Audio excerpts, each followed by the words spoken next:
waliwo ennyini mu nnyumba ya muzungu mugijjukire afande Kigongo gwe Jimmy Muwezi tinyefunza nawe David Muwozi mugijjukire wa ennyumba ya muzungu era n'eri visasi lye yabalaganga omukyoli gwe yali amukubira okumuntu ebyo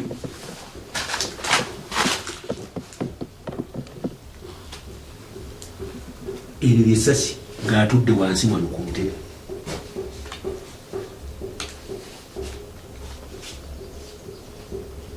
Tugezezzaako okutambula twava ku Werosa esooka ne tugenda ku yookubiri zonna nzirinako kopi ne tugenda ku yookusatu eyookusatu ne bayita ne bagaana nga bakulemberwa Lwalanda eyeeyita Meeya wa Ssemuto owookubiri abanzija mu bya kitange y'Ensobya Ronald n'omusika gwe beerondera ate nga newaabwe wa kitaawe teyamuwaayo wadde omugabo yandisoose okulwanira ebya kitaawe yalwanira bya jjajjaawe wano. Ne tugenda ku LC3 ne bayita nga bwe ŋŋambye ne bagaana okujja. LC3 n'atusindika ku disitulikiti ne tubayita ne bayita disitulikiti gye byagootaanira era biisi naŋŋamba nti ne bw'onoogenda mu kooti tujja kukusingirayo bannange. Biisi nawulira nti bwabye Richard niŋŋamba yate yayingira ddi mu famire ya muzungu yaŋŋamba ne bw'onoogenda mu kooti tujja kukusingirayo.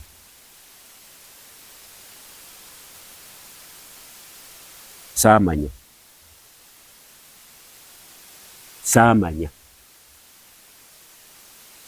ndi mu katuli wawu Richard yayogera bw'atyo era yaŋŋamba nti musajja mukulu obadde ogamba otya kakati mukwano gwange Muwoozi David lwaki oneerabira wowe nnyini walaba ku kitange walina emyaka nga 18 era nga tova wange nga tolidde kantu konna lwaki muneerabira nga abantu bange bano bannange bange bano baneefuulira. Mukulu Kigongo jjukira nnyo ebyali ewa muzungu mu ddiiro lye nga muli wamu ne Jimmy Muwezi ne David Sejjusa kuba duli twali tumanyi lyase tinyefunza afande tinyefunza nga munyumirwa nnyo muzeeyi era mwamulabako era naawe mwavanga okugenda mu gye mwasulanga mu kibira nga y'ennimiro yange era kitange muyamba naye okuva olwo ate kikiwuka kitya kati munyambe muzungu badde sita muzungu n'ekifaananyi kye kyekino. Muzungu oyo yalwanako mu Sematalo sijjukira bulungi balansi kopolo be bamanyi teyakitugamba naye nga yaliyo ebbama wano bano abazzukulu b'eŋŋamba bebeegabanya kino kyonna kino.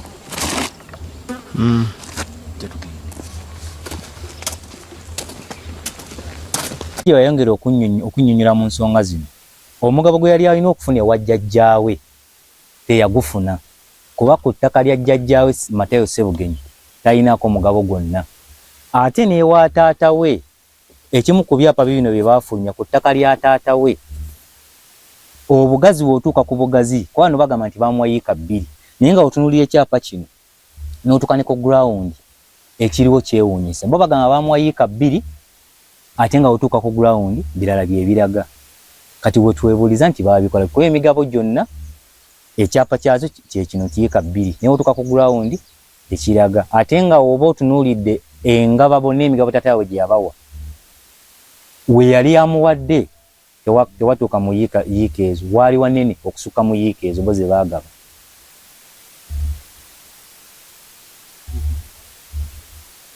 Muzeeyi ye jajja nze jajja kyangamba ya asaba bwenkanya kwa yayinako emmwanyizi ng'ategeseko ebintu bye naye binaamulabirira ng'akuze kuba nze ayina abaana era naye ayagala abaana be babeeko n'abazzukulu kati naye kati takyalina waakolera ate kati n'obulamu buli mu kutiisibwatiisibwa kuba nze lwalanda n'ensobya okuntiisatiisa ne Nampala kale bwe kuba kufa kanfe naye nga mmanyi nina kyenfiiriridde naye nneme kubeera mu kutiisibwatiisibwa nga jjajja kwalimu kuba kino ekintu twakiyingira ne jjajja n'ayagala bwenkanya afune waakolera kuba takyalina waakolera ennimiro ze baazoonoona emmwanyi baazoonoona ettaka lyonna baalitunda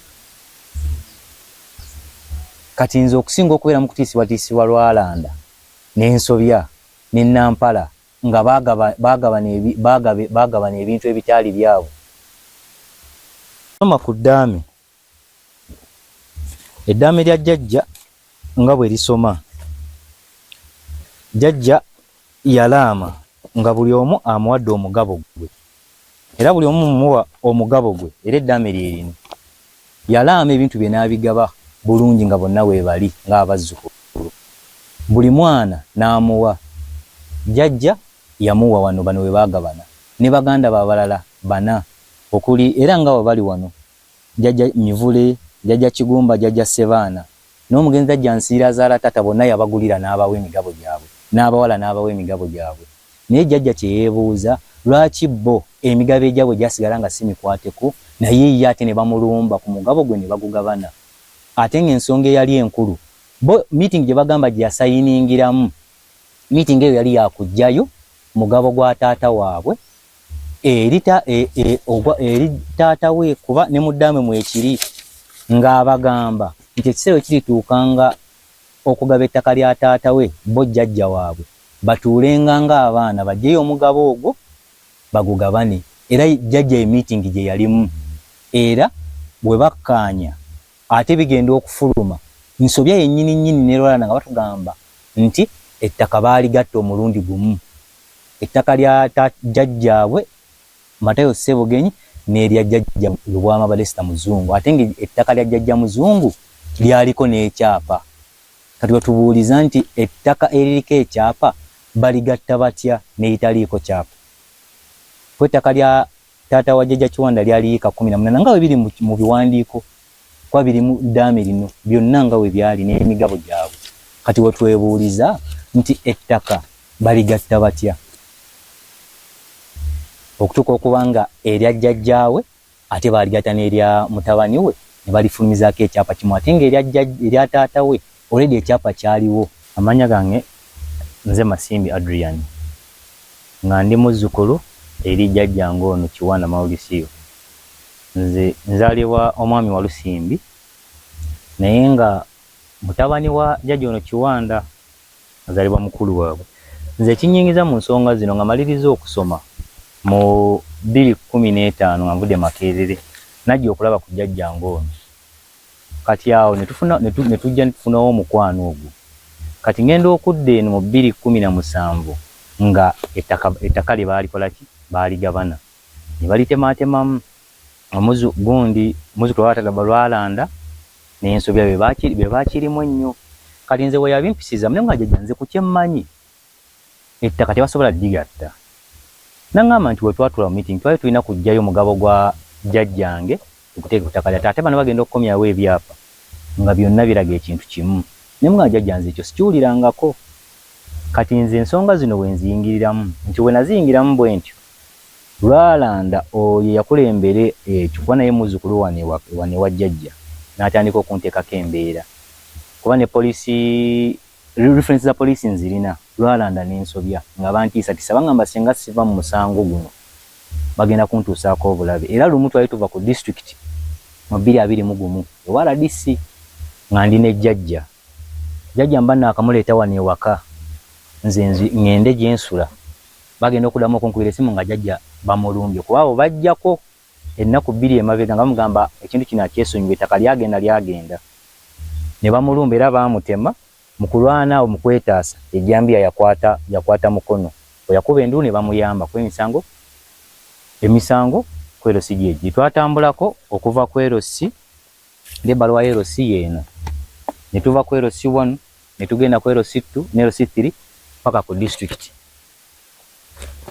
ne tutuukayo ne mu kika twatuuka naye nganzi ensonga enkulu gye nsaba baganda bange abo bakadde bange abo naddala Lwalanda n'ensobya ne jjajja Nampala nze banneesonyiwe bwaba balina ensobi ze baakola mu ggaba ebintu byabwe okusinga okutunuulira nze batereeza ensobi zaabwe bye baakolamu naye kwatuyinza bonna baabagabira naye ate mwe ne mujja ku mugabo gwamu ne kati nze okusinga okubeera mu kutiisibwatiisibwa kwe kusaba balinze nga kyensaba nga jjajja waasabe banne be yabeeranga nabo ne gavumenti okusinga okubeera mu kutiisibwatiisibwa bannaye batuyambe tufune obwenkanya kuba nze nakigwamu nga mpabula jjajja nalina nsobi okwabula jjajja nti bano baakola nsobi Lwalanda bannaye nze mbasaba munjije mu bintu byammwe tufune obwenkanya mutereeze ebyasoba naye nze mbasaba munjije mu bintu byammwe.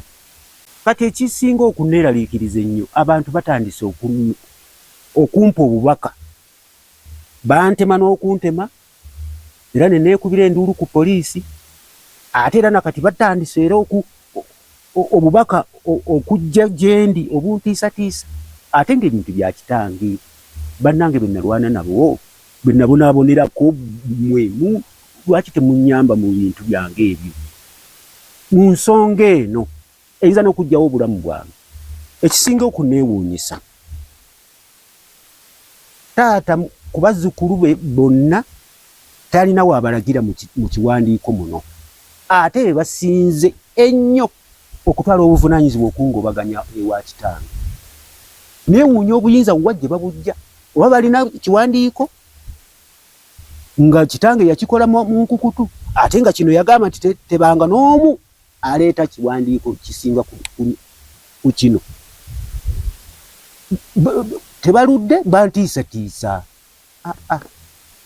abataaweebwa wadde omugabo n'ogumu bajjawo obuyinza okulwanira ebyamuzungu byange sebadde ensonga eyo enkambi eyo tutandike akati sebujje no Museveni nzijjukira nnyo enkambi yali wano ewa muzungu bw'oba weerabiddemu buuza mukulu Kigongo nti ewa muzungu ojjukirayo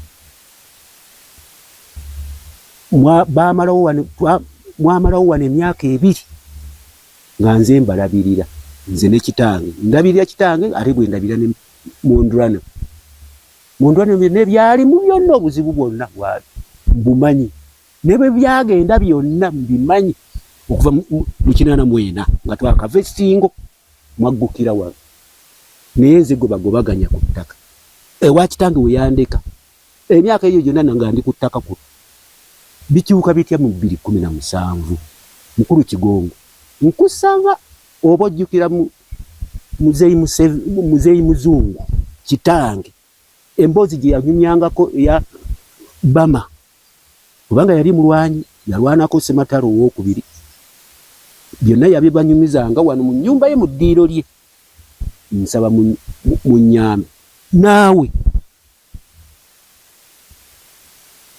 Muhoozi David walina emyaka nga 18 17 myaka awo mu lutalo nondekera n'engatto zino nzikuumye okuva mu bbanga eryo lyonna ziizino ne sapi ye yankutukako naye zino emmese ye yaziya neziryako eddiba bagiyita Gabon zava Gabon zino engatto mpitirivu eno yakola mu G7 G8 awo era ng'okujambala njagala nnyo David Muhoozi mu nnyambe mukulu Kigongo mu nnyambe mumpitire nze nina ebiwandiiko bino ebya kitange byeyandekera naye wabannange gye sigenze bo ne bava eri ne bajja ewange bamuyita taata Lwalanda n'ensobya bonna bazzukulu wano era ono jjajja baba bamuyita taata kuba muganda ono jjajja muganda wa taata azaala Lwalanda n'azaala Nsobya. Kuba Nsobya atuwe n'obuyinza gye yabujja okweddiza obwannannyini bw'Ekijja. Kuba Ekijja, ettaka ly'Ekijja Nsobya yaligobako buli omu. Era ensonga ezo ne Kwerosi zaatuuka. Yakolerako n'abaana be basiza omutima omubi mu baganda baffe. Abaana be tebakyatulaba nga baana. Kuba bo bakozesa olulimi bebeddiza wali era bagamba be balinawo obuyinza naye ettaka ly'Ekijja lirinako obwannannyini. Twateekateeka okuzimba ennyumba y'Ekijja tugizeewo baagaana. Nze kennyini nga kwendi ne batwala ku poliisi nga poliisi ekyaliwo yeekanyanda. Nsobya yennyini ne Lwalanda nga be baakiwumamu omutwe era Nsobya n'agamba awo tewali agenda kukolerawo yalinawo obwannannyini. Era n'essaawa ya kaakati amayinja ge twagula, buloka ze twagula n'omusenyu ne seminti byonna bikyaliwo n'omusingi gukyaliwo. Baatugoba era ebintu ebyo ne tubirekawo naye ettaka ly'Ekijja libeerako obwannannyini. Kaakati nze Mauricio Kiwanda Ssekimba mutabani wa Muzungu Badesi Lwama yiibase wano e Mulamu. Kitange yampa omugabo gwange wakati w'abannange baganda bange bakozesa olukwesikwesi olwa waggulu lw'essaamanya ne balunyingiza ne bantwalako omugabo gwako. Ng'ate buli omu kitaffe oyo yamuwa omugabo gwe. Saamanya lwaki bava mu migabo gyabwe ate ne bajja ku gwange. Ng'ate kitaffe yatulekera buli omu eddaame nti wano nkuwaddewo, wano weewawo. Era ne bannange n'abawa kopi. Buli mwana alina kopi eyiye. Simanyi lwaki banjiikiriza oba olwakuba nti nazaalibwa bw'omu ate nga nze okuzaalibwa wano saasaba kitange era nabo tebaasaba kitaffe abawe gy'abawadde. Wano yampaawo 74 naye 2017 waleetera entabukatabuka. Ng'entabukatabuka eva mu abo bannange abo ng'ate n'olutalo lwonna okubeerawo. Nze nalabirira abantu bange abo ba Mondwana yali wano okuva mu 83 84 neevaawo nga guggwako. Era nga ndi mu ttaka nga ne kitange waali we yampa. Kati abazzukulu beefudde bannannyini. Simanyi oba balina kopi ey'ekiwandiiko kyonna ekya kitange nti bw'afa bo batandike enkola eyaabwe sikimanyi. Neekubira omulanga mu bantu bonna wadde n'abo kiraba ya annyamba. Enkambi yonna yali wano eya Mondwana. Kaabe Kigongo amanyi Muzungu. Kaabe Museveni amanyi Muzungu. Muzeyi Museveni. Nze nalina emyaka 26 mu 82. Nga ne David Muhoozi oyo alina emyaka nga 18. Ne Muzeyi Museveni nga alina emyaka 37 we gityawo. Naye lwaki temunnyamba? Nina Lwayiso twayingira naye mu nsiko awo. Ye n'agenda waggulu ffe ne tusigalira olwakuba nalina abaana baalinga 4 2 baafa. Be baŋŋaananga n'abalekeraani ate nga tebaaliko bannyaabo. Naye kino ekyettaka kino nsaba oba minisita Mayanja kubanga nkuwulira nnyo ku TV, nkuwulira nnyo ku mpapula z'amawulire. Nyamba. Kuba nina obuwandiike byonna biri wano. Byonna. Nsaba buyambi. Kabe minisita, kababe abalwanira wano, mbasaba buyambi. Bibya. Era ze twali tuyuye. Okuzimba ennyumba y'Ekijja wano ku ttaka lya jjajjaffe Matayo. Zino ze buloka. Bino omusenyu gwe guli wali. Zino zona mu Kiwanda Mauricio, the son of John Baptist Muzungu. I'm fearing now, beginning with land, my father's land. I got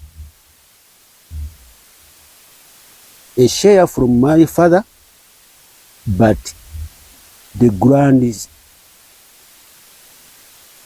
grandsons and daughters are intimidating me.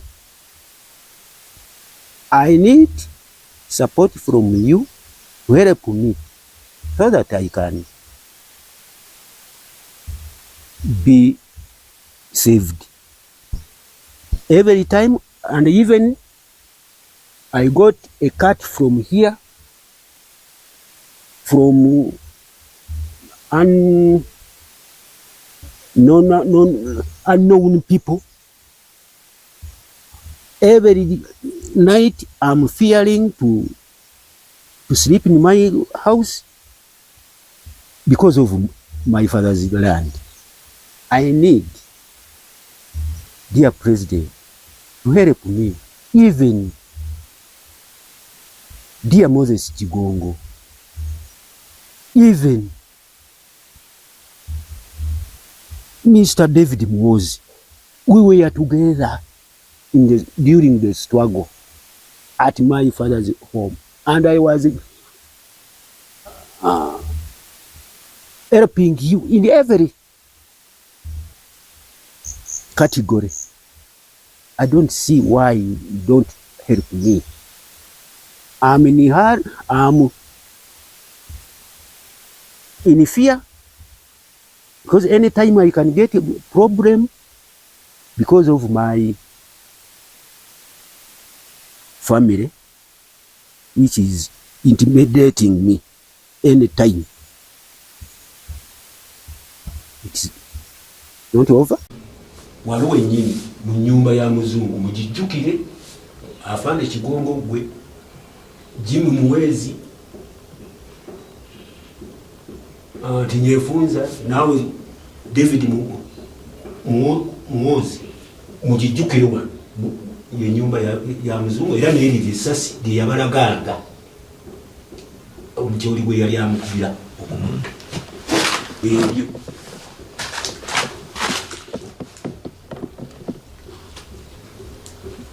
Eri visasi ng'atudde wansi wano ku ntebe.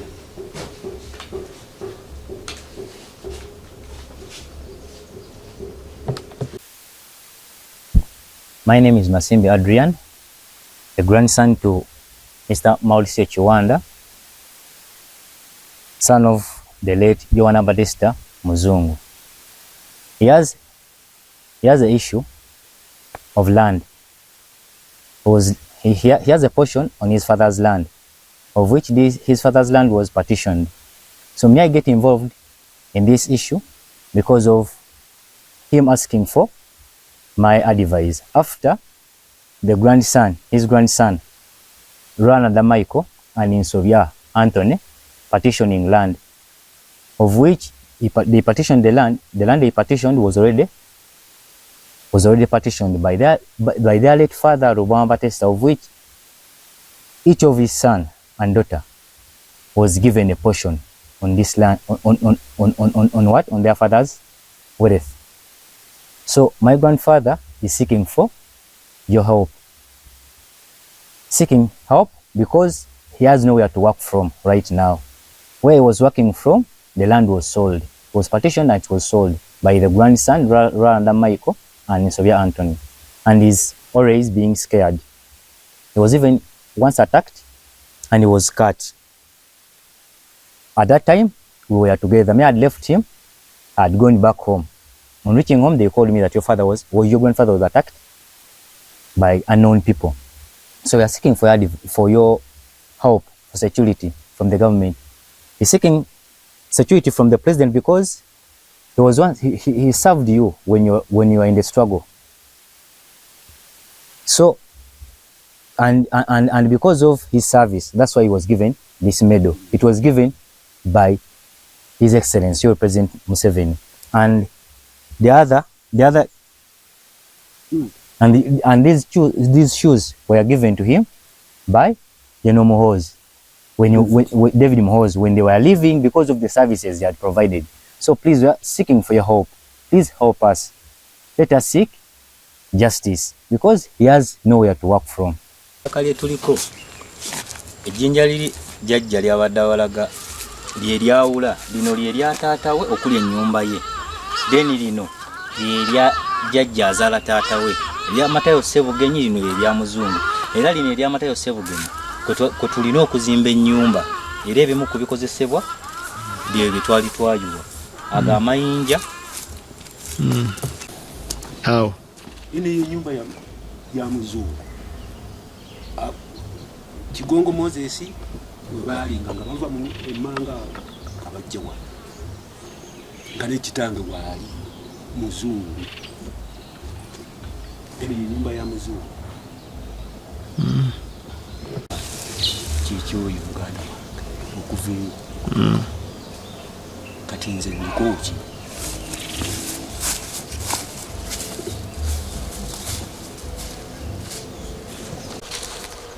gwe guno omugabo gwange gwe bampa abakulu ba wano oba Muzungu yabalagira ate mu Kisenyi awali amazzi gano n'emmwanyi zange ze nali ntegese ne bazitwaliramu kati kano ke bansalirako akawugiro kano ekirungi kasita otuuseeyo naawe neweerabirako. The grandfather's major interest and major issue is their father left the will, and this is the will. So in this will, he left everything distributed. So his major problem is, why did this grandson come back to partition what his father had already partitioned? So this is the will which their father left, and he had given everybody a portion on his wealth. And my grandfather's portion was once again partitioned by those grandsons, and we don't know how they did it. One of the land titles they gave out is this, of which is not sure of how this land title came into existence, because their father left an original land title as it is in the will. So when you look at this land title, it shows different owners of the land, of which the land title he has, or the land title he knows, it was in the names of his late father, by then Lubwama Badesta. But this land title they gave him, it's in the names of the administrators, Expedito Makubuya and the others. So this is seeking, how did this come into existence? Because where he was working from, it's no longer in existence. So he's asking for your help, please, basing on the will the father left and the land title.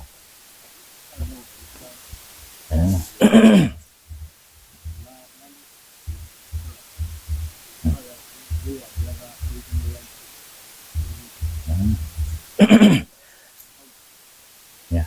Basing on this issue, we have ever gone to the LOC1, LOC2, LOC3, and even reached the RDC's office.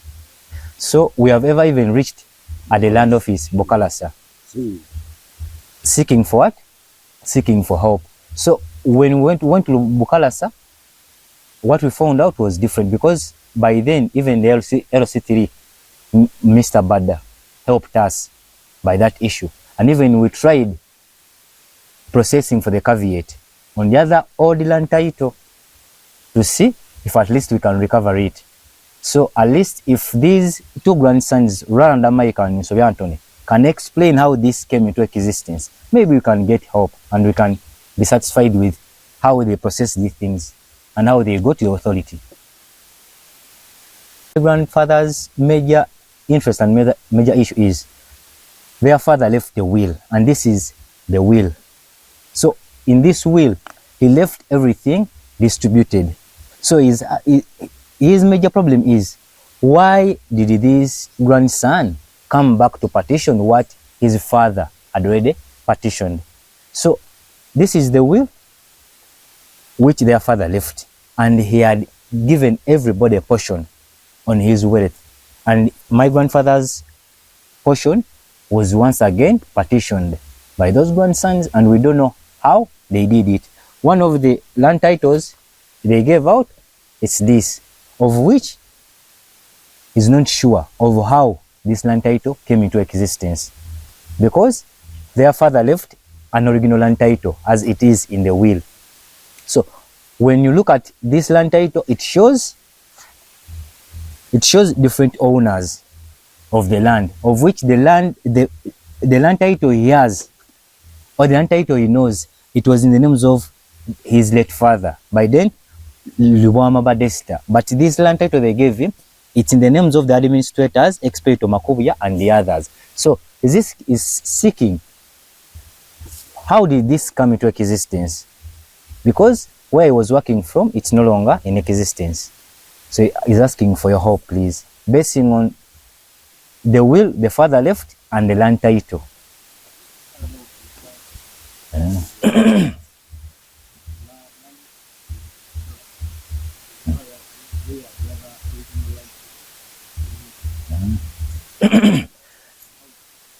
Yeah. Basing on this issue, we have ever gone to the LOC1, LOC2, LOC3, and even reached the RDC's office. So we have ever even reached at the land office, Bokalasa. Seeking for what? Seeking for help. So when we went to Bokalasa, what we found out was different, because by then even the LOC3, Mr. Bada helped us by that issue. And even we tried processing for the caveat on the other old land title to see if at least we can recover it. So at least if these two grandsons, Roland America and Sophia Anthony, can explain how this came into existence, maybe we can get help and we can be satisfied with how they process these things and how they go to the authority.